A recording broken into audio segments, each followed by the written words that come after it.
এজন্য আমরা শুকরিয়া করব বেশি বেশি। শুকরিয়া করলে বাড়িয়ে দেয় কে? বিশ্বনবী দোয়া করতেন, আল্লাহুম্মা জাআলনি সাবুরা ওয়া জাআলনি শাকুরা ওয়া জাআলনি ফি আইনি সাগীরা ওয়া ফি আ'য়ুনিন নাসি কাবীরা। আল্লাহ আপনি আমারে ধৈর্যশীল বানান, আপনি আমারে শুকরগুজার বান্দা বানান। আল্লাহ আমার চোখে আপনি আমারে ছোট বানান, গোটা বিশ্বের মানুষের চোখে আপনি আমারে বড় বানান। সবাই জন্য কখনোই যেন অভিযোগ না করি আল্লাহর কাছে, কমপ্লেইন যেন না করি। Instead of complaining, we should praise more and more. বেশি বেশি প্রশংসা করতে হবে, অভিযোগ করা যাবে না।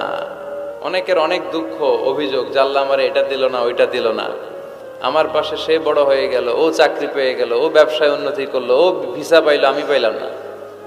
আফসোস, ও আফসোস করতে করতে মরবে, ঠিক কি না? আর প্রশংসা যে করবে তাকে নেয়ামতের বাড়ি ধারা আরো বাড়িয়ে দিবে কে?